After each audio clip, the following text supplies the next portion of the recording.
It's impossible. I actually don't use the word balance because I think it puts so much pressure. Motherhood is such a transformational portal. You know, you're never going to be the woman you were before. Nice. We've really isolated ourselves though as women. A lot of women don't have community or friends around them. I love that we are talking about it because it was such a taboo subject for so long. Absolutely. I'm excited to be here. Thank you for joining us today. With the risk of sounding like Stephen Bartlett, I do just want to ask that, like all good podcasts, you go ahead and you start to follow the Wellness Collective, whether you subscribe or whichever platform you're watching it on. And, of course, that helps us to get the guests that you want and to reach more people and help more people. So thank you in advance for going ahead and doing that. I've got Marcia Leone in the studio today. Thank you for being here. I'm so excited about this. Thank you so much for having me. I'm excited to be here. For those of my listeners that maybe haven't seen you, bit of background on who you are and how you you run a page, Not So Mumsy, and you've got a clothing line. Yes. But how did this version of you come to be? Well, yeah, so I built quite the community over the last 10 years, I would say. I was on maternity leave with my son. I had quite a full career in television and journalism. And on maternity leave, I knew I didn't want to go back to the 9 to 5, but I did want something to fulfill me. And I just found, which I didn't expect to find, this utter fulfillment and purpose in motherhood. And because I did have quite a full life before, I was into fashion and travel, I really wanted to fuse, because I knew there'd be mums like me who were kind of catapulted into the new world of being a new mum, but still wanted to retain that sense of self and whatever they were into pre-motherhood. So rather than being like just thrust straight into the world of like Googling poo colour and mashed banana, I was like, oh my gosh, I felt quite lost in that in those early days. So I thought, I'm going to build, and it was blogging at the time, I'm going to create a blog. I woke up one morning, was like, Not So Mumsy. It's Not So Mumsy. And it's going to kind of fuse fashion and motherhood. And that's how it started. And then I just thought, I'll do this little Instagram thing, and it had just launched on the side to support the blog. And that's kind of what took off, and that's where the community really built. And it started building, I think, the most when I started sharing more vulnerable moments of motherhood. I mean, how good was blogging back in the day? I know, it's great. I don't think we have the time for it No. like we used to.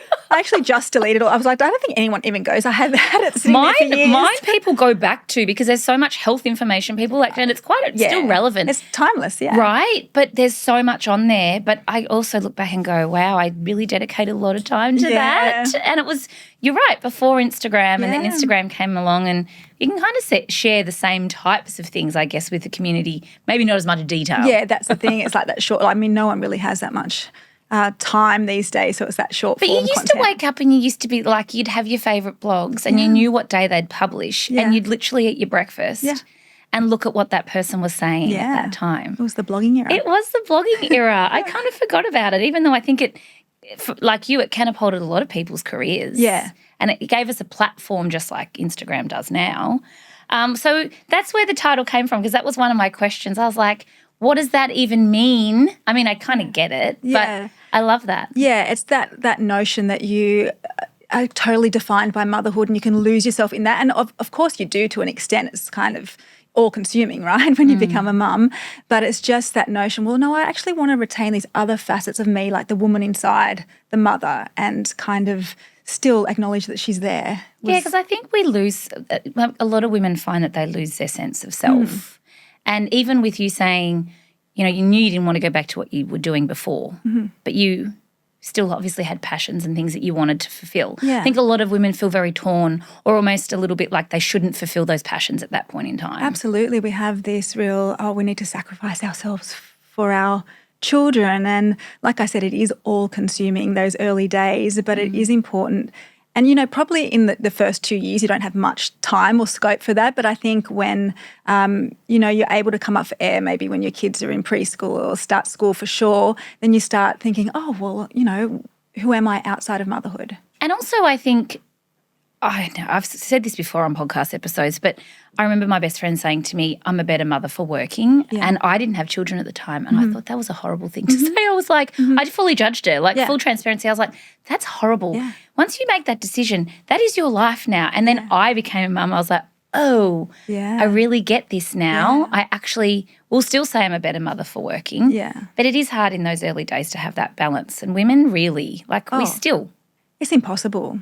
I actually don't use the word balance Right. Because I think it puts so much pressure because we're never going to feel balanced in it all. There's always going to be seasons where you kind of have to lean into motherhood a bit more, or you can breathe a little and do a little bit more of the work. But I'd like to use the word blend, and that's great. fluid and it changes throughout whatever stage of motherhood you're in, I guess. So was there anything that really helped you to rediscover that and make kind of reconcile it, or are you still reconciling? I'm still, it's an ongoing process, and I call her the woman inside the mother, and we do a lot of work around this. We run retreats for mothers. Retreats, yeah. yes. And we do this 2.0. So especially when, I think for me, when I still like to retain little bits of myself through fashion and just kind of, coming home to the things that made me feel good when I was in those early trenches. But as I got older, I think turning 40 for me was really pivotal in my sense of self, and my kids were in school and I was like, well, who am I? Like, who is this woman? If I don't use the word mum and I don't define myself by my career, and you say, well, who are you? I was like, I don't even know. So it's this constant searching for who we are. Motherhood is such a transformational portal. You're never going to be the woman you were before. No. And you don't want to be. It's instant too, right? Like there's that moment you're like, oh, that's not gone, but it's in the past. And it was, it was beautiful to experience, and we draw on those experiences, but you're never going to be that woman because your whole perspective on life has changed. Your purpose, your fulfillment, everything has changed. But you're like, well, when your kids get a bit older, well, but who am I? Right. I've got more time and space. I've been defined as a mother for all these years. Who am I outside of that? So it's constantly, I do a lot of spiritual work with Kelly, who is also on the retreat. So it's constantly tapping into the next version of me, who I want to be, how I get there. You know. Beautiful. Kelly was on the podcast a little while back, and that was an amazing episode. We talked about lots of things. Miscarriage was one of the things that the audience really connected to, because there's not a lot of conversation around that, and we dived into that. So anyone can go back and listen to that. But it is interesting, and I don't think it doesn't ever go, but then it's so cliche, but it is such a quick time. My children are teenagers now, and now I'm going, I'm savouring every moment, because I don't know at what point they're going to turn around and be like, well, I'm out of here now. Yeah. And I don't think they'll do that, and you nurture your children in a certain way that you hope that home is always home. Yeah. I used to think, when you were in the trenches, I used to think, gosh, whoever says this is, goes fast. I used to think, I know, right? This is not going very fast. What's the saying? The days are long, but the years are short. It's so true, though. It's so cliched, but it's so true. It's just like I look at my son. My son's my height now, and I'm like, he's in year 8. I'm like, how did that happen? Yeah. Like it just feels like a blink of the eye. And at the same time, it's been a lifetime, obviously. Right. And the different iterations of ourselves. And then, that'll be the next phase for me. We'll be coming back with another podcast in 10 years' time going to nesters. Now what do we do? They're gone. So you've created a really beautiful community with Not So Mumsy. It's not, I was going to say it's not just a brand. And I don't like using the word just, but it's become many things, hasn't it? Because you've got a clothing label. Yes. You've got a community. Yeah. You're doing retreats. Yes. Like there's lots of facets to that. Yeah, it's really evolved over time. Like I said, I think it was building that community in the first place was really based on sharing the vulnerabilities of motherhood. So I started sharing, I think the first kind of content that I shared that really resonated was feeling judged in early motherhood. I did extended breastfeeding and co-slept and things like that, and it was like outrageous online if you ever shared anything like that. Yes, I remember. Yes, outrageous. And then the Daily Mail would pick up, stories on that breastfeeding mother and in public and all of these things. And then from there, I went through my own fertility struggles with Poppy, my daughter. And it was 2 years journey. I thought, I'm going to share it while I'm in it because this is also part of me. It's not just like designer prams and fashion and fusing that with motherhood. I was like, this is what I'm actually really going through. And anyone who's gone through that knows how consuming it is, that fertility journey. And so I had miscarriages and ended up going through IVF. So I shared that with my community, and it really resonated as well. And then I went through separation and divorce and solo parenting, so all of the vulnerable moments. And sometimes I feel like I want to share more, and sometimes I really want to not share, especially as my kids get a bit older, which is why I'm evolving a little bit more as well right now, because, they're universal topics and issues when your kids are young. You know, it's sleeping and Yes. those things. But as they get older, it's personalised, and then they go to school, then their friends have social media, and that's kind of where we've been navigating the last few years. And my son really doesn't feature much. Actually, he's come back a little bit now. Has he? He actually has. He's like, oh, no, can you take a photo of me, Mum? I'm like, what? But he turns around. This is what the teenagers do. They want a photo of just like from the back.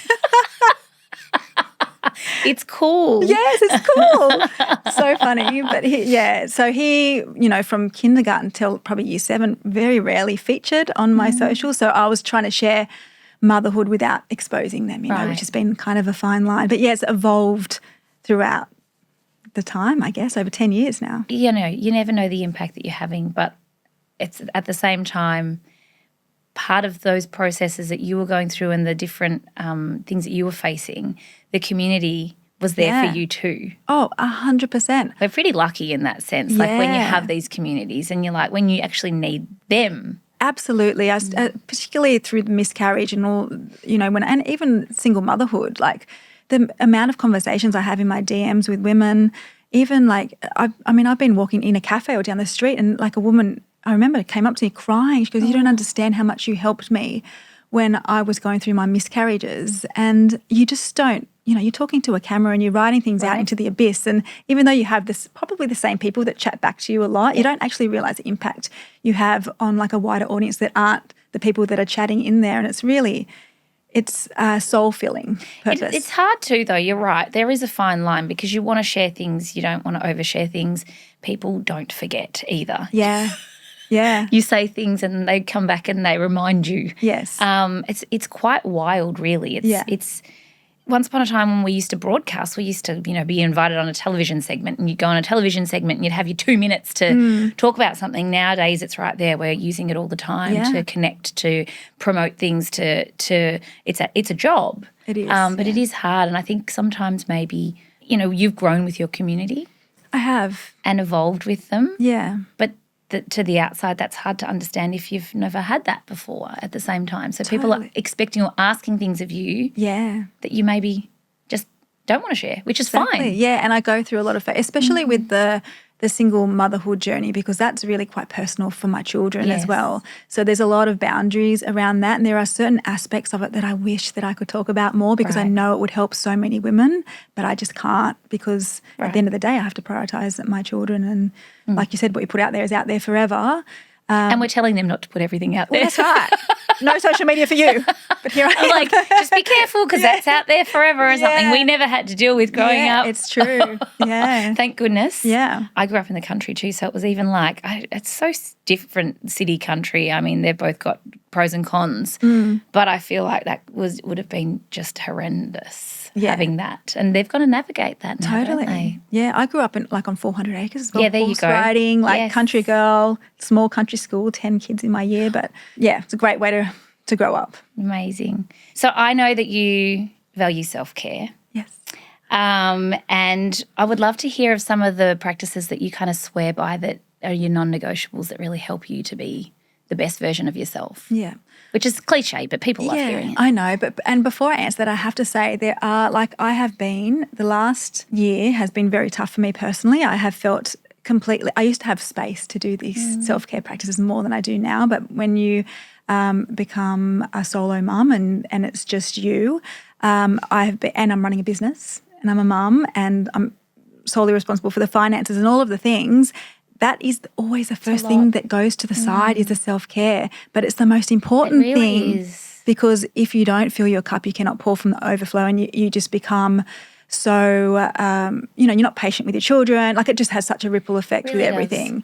So I do prioritise Pilates for me. It's like my go-to exercise. Gratitude journaling. I used to journal a lot more than I do now, have time, but just thinking about 3 things I'm grateful for at the end of the day, that perspective shift is really important for me.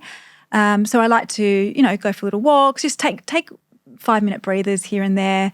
I did learn Vedic meditation, and I go in and out of that when needed. Like, I feel so much better when I do it. And that's okay to go in and out of it. Isn't it funny how we kind of go, oh, I've lost my practice? Yeah. And it's like, it's okay. You draw on things when you need them. That's the exactly ebbs right. and flows. Yeah, so I have this little toolkit, I call it, and I know when I'm going into more of an anxious state or if I've got, okay, well, I'm going to need this. And EFT tapping has been big for me. I learnt that before I was pregnant with Archie, actually.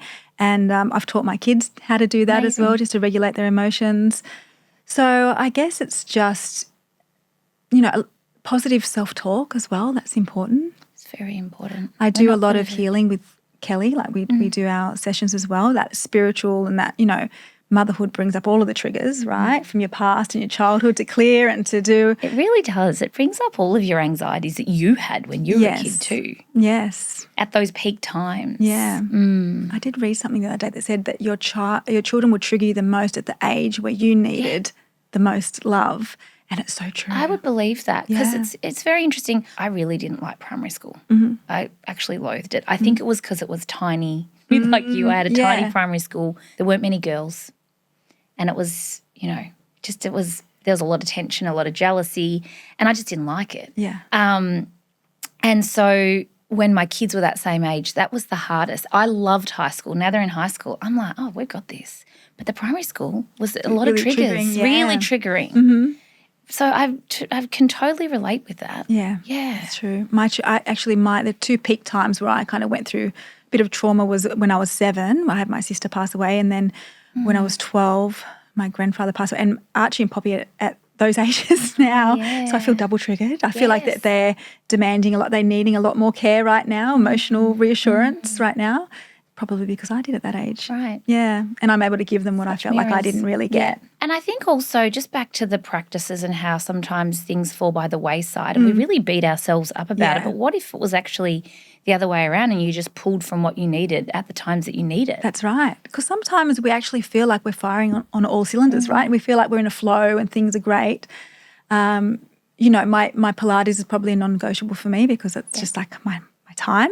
But other than that, it is a kind of case by case. Like I feel like, oh, well, I'm starting to spiral or do this, and I know I can pull that from my toolkit to use. So, and it's just moments in time, that sometimes where things fall away or you're not using those, we kind of go, I lost my practice. Yeah. And you're like, no, you didn't lose it. No, it's just a moment and then it's there when you need it. I also think it's very interesting when you're looking at women and no one can do it all, but from the outside looking in, we look at certain people and go, oh, gosh, they really have got it all together. And it's usually the ones that really prioritise the self-care. And I don't have it together, can I just say? Yeah, nor do I. Definitely not. I'll say to my team, I'll pull something out of nowhere and they're like, really? And I'm like, this is just, we're a bit whimsical over here and this is like, but it works. Yeah. And if you were to try and be regimented or whatever else, that wouldn't work for me. I just don't think it would be authentic. So we have to play to the strengths. That's right. But I think that's important to say too because people would be looking and going, well, you've shared a lot of vulnerable moments, but I think people would still be looking and going, oh, you've still got this.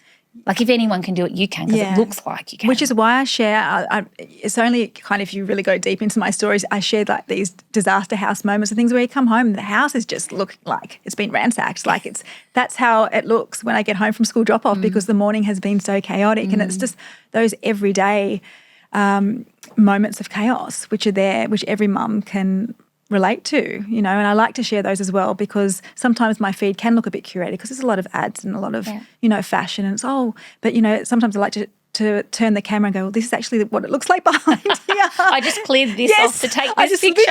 literally just threw everything on the floor. So it's important to be open and honest about that as well because we all know it's a highlight reel, Instagram. I feel like that the realness is coming through a little bit more with a lot of people now. Yeah. But it's not sustainable to be fake anyway. Like you can only do it for so long before it's like... No one wants fake. Like who wants to see fake? You want real, you want raw, like that's life. So for any mum that's listening, it's like I need to put myself first. Do you have a starting point? Like have you got something to say to them? Don't put pressure on yourself. Right. Don't add that as another thing on the list that you have to tick off. And if you're not doing it right, criticise yourself about it. Start small, like have your coffee out in the sun in the morning and just sit there and close your eyes, It doesn't have to be these grand like retreats or grand things, right. It can be just little moments throughout the day. Sometimes that's all that we have.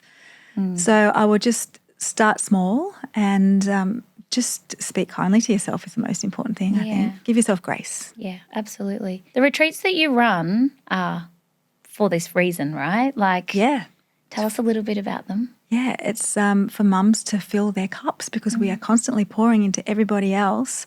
And even just to get to the retreats, there's so much organising the kids, the family, and and then these women arrive depleted and they want to connect with other women that just get it. And when they share their vulnerabilities, which we do, they're like, oh, I didn't know anyone else felt this about their kids, that they get frustrated, that they just want to connect. And I do the mothers retreats with Kelly, who is a spiritual healer, Reiki practitioner, and they're transformational for women, but it's also like the girls' weekend that you want because we have wine, we have beautiful dinner parties.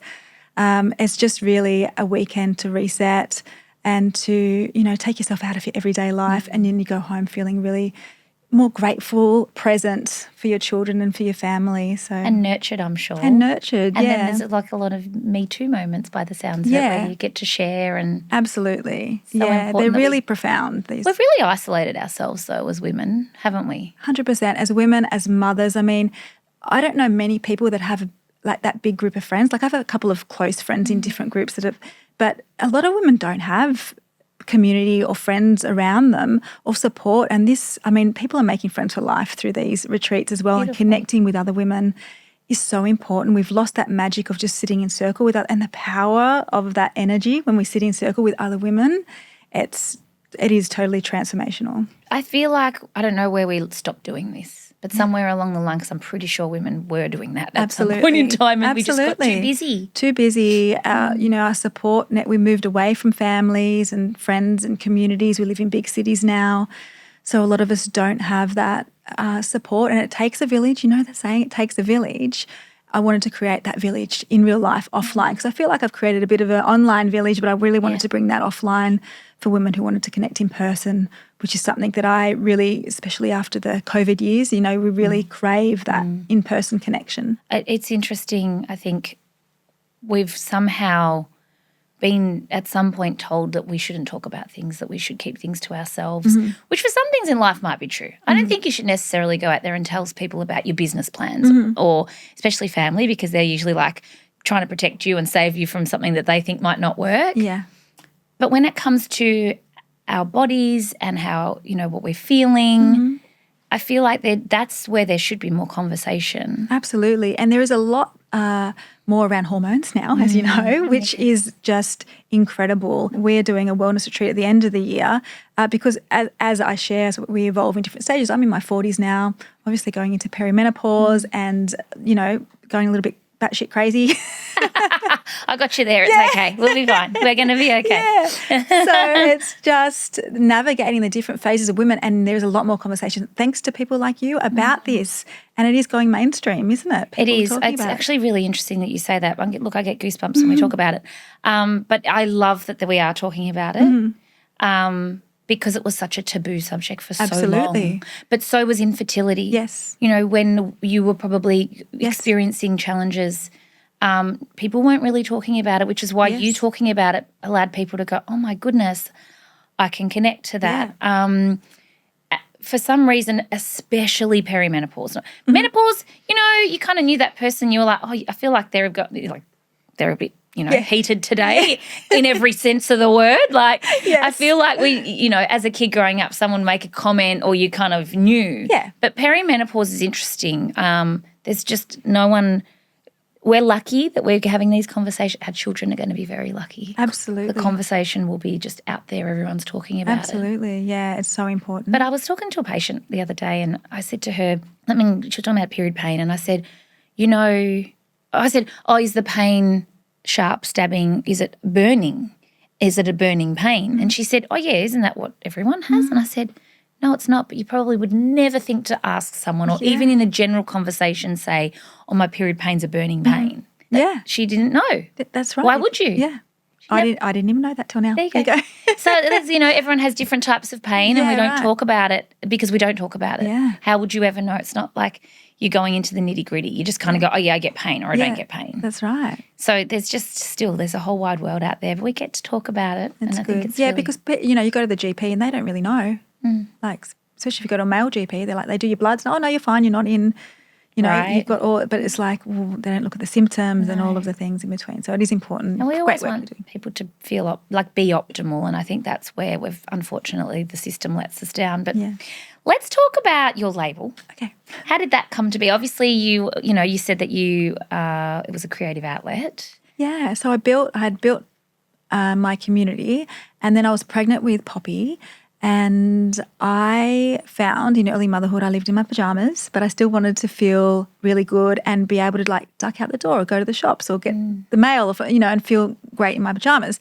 And so I wanted to make women feel good. And I also had this drive that I wanted to actually do some good in the community. So I picked charities to align and donate 10% of all portions to various specifically mother-based charities.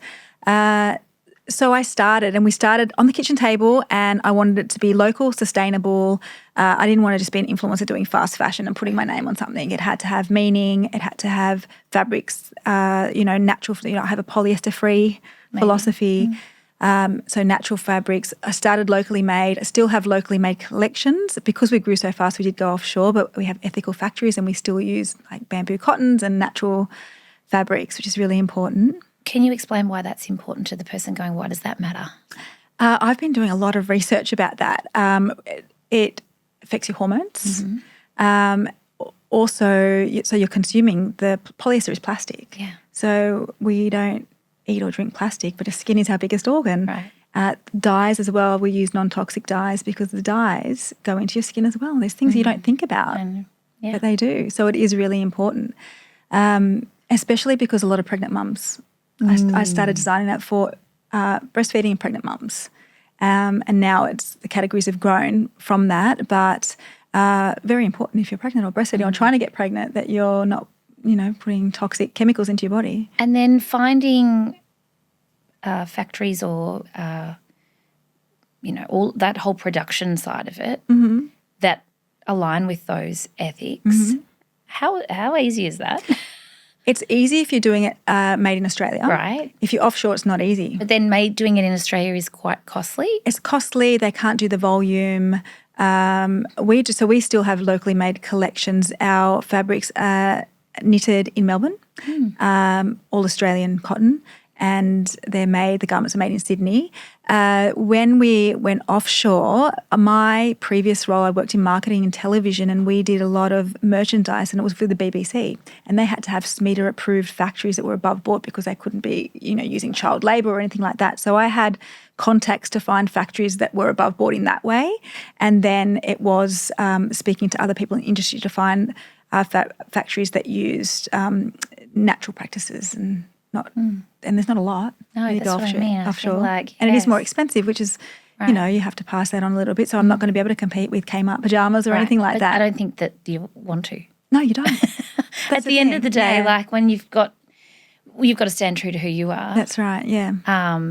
Sometimes, it's interesting how people are like, oh, but you're not this. And you're like, yeah, I don't want to be. Yeah. This is what we want to be. Yeah, I mean, COVID was peak. Everyone lived in their pajamas, right? So the business just absolutely exploded in COVID. Then the last couple of years, my personal circumstances shifted, so I had to be more present in the home. So I was so grateful that I had a business that I could scale or not scale. So it was like, okay, this is not the time to scale. But now this year I'm feeling more in the flow and I have a supportive partner. And so now we're starting this year, we've got lots of incredible things coming for the label, which I'm really excited. That's really exciting. Yeah. I think also as we get older, we maybe move a little bit away from fast fashion and start to really think with our dollar. Yeah. But I think also there was a time where I didn't even have any clue about that even being something that I wanted to be aware of. Either did I, yeah. Not until I became a mum. Actually, when I started my low-tox journey, I went to a fertility naturopath before I fell pregnant with Archie, and I did the 4-month preconception program, and I learned about our environmental toxins. So I learned about the dishwasher tabs, the microwaves, all of the things, and including what we wear and what we eat, all of those things. So it was life-changing going through that experience, and now you can't really, once you're exposed to it, you can't really go back. You can't. And you obviously went and created something that you wanted. Yeah. And then it helps when there are people there that want the same things That's that you right. want. Yeah. So I wanted something that made you feel good, look amazing, super comfortable, easy access to breastfeeding, all of those things, but also was not damaging your body or the environment. Right. I think the dyes are a big thing too that we don't think about. No, yeah. They just compete with your hormones. Yes. Your body doesn't know the difference. It's just like, oh, more hormones. Okay, awesome. I'll just tuck that away somewhere. And for a rainy day. But yeah, I think it becomes maybe it's something that comes with getting older, but really making decisions about where I spend money, who that's with, and also supporting people. Absolutely. I use my platform to support mums in business as well. And we have our mums in business retreat, which we do as well, because, it's going to be a little more expensive purchasing from small businesses, but what you're doing for them, for the community, for the economy, for our local economy is so important because otherwise they're just going to be taken over by these big companies and there's not going to be the small business and the opportunity to work around your children, if you start a small business. I really want women to have that freedom to be able to be around their kids while they're creating something for themselves as well. And also in that creative flow, so much when you can find things that you love, that you're passionate about, that doesn't it becomes easier anyway. Yes. I don't think we can say that that's been, I'm sure there's times where you're like, this is not easy. Yeah. It ignites other parts of you. Absolutely. I'm still so excited. I open a box of samples. I get so excited. Like I'm really passionate about But that also helps you to be a better mum, better partner. It does. Because you're, creating things and that's something that lights you up. I think when we can find what that is for ourselves. Yeah. And also, I hire single mums. Right. Give them flexible working. There's it's to be able to create that and to help other people throughout, the process of creating something that I love is really important to me as well. Yeah, there's a flow-on effect. Yeah. Yeah. So it sounds like, there's been lots of iterations of you, lots of versions of you. If you don't mind sharing, is there a standout toughest, what would have been one of the toughest challenges? And now looking back, what did you do to overcome it? I would say, look, if you asked me this 2 years ago, for sure, I would have said my fertility journey. Anyone that's gone through fertility knows how all-consuming it is. It was 2 years for me, and miscarriages. Going through the miscarriages were, heartbreaking. All you can think about is Did you have more than one miscarriage? Yes, I had 2 miscarriages, and it was a very lonely time. So lonely. And especially I was a mummy blogger. I had a son and I would just scroll birth announcement after birth announcement and just feeling like, why is my body failing me? I did this preconception with my son. I'm not toxic, I'm healthy. I had polycystic ovaries as well, I should mention, which I found out before my son. But and then it was a timing thing because my husband travelled all the time, so we were never there, and I had a really long ovulation, so we had to do IVF because he wasn't around when I was ovulating. It was so we went down that route. But that journey was it can send you crazy, and if you don't have support around you, you don't want to share a lot and you're just feeling down. So that was tough. But I'd have to say the most tough now in this phase of motherhood that I'm in would have to be becoming a solo mum, having, not just the logistics and having the full financial responsibility and having to work, but supporting my kids emotionally when I'm going to get emotional, when I didn't know how I was going to get through it myself. So actually giving, being there for them when they were going through so much heartbreak, when I needed to support myself as well. I think just finding that has definitely been the biggest challenge. But again, I draw on the tools that I've learned. And these tools I learnt when I went through the challenges. So when I went through my miscarriages, that's when I learnt Vedic meditation. That's when I learnt EFT tapping, gratitude journals, all of those things. And again, drawing on them when I went through that with my children, and they're in an amazing place now. They are so happy because when your kids, experience any type of mental health, or there's nothing.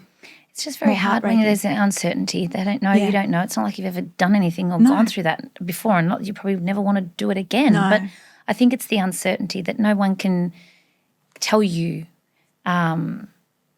I guess they can tell it's going to be okay because we always make things okay, don't we? I think that as mothers, that's what we do. Absolutely. And that's the thing. And that's the pressure we have on us as well is that, like, I'm the mum, I have to make it okay. But you know that we figure it out anyway, so we can probably take the pressure off us. Yes, we do. Because we do. It's just what we do. Yeah. And the kids, at the end of the day, they want a happy mum. They do. Yeah. A happy, connected mum.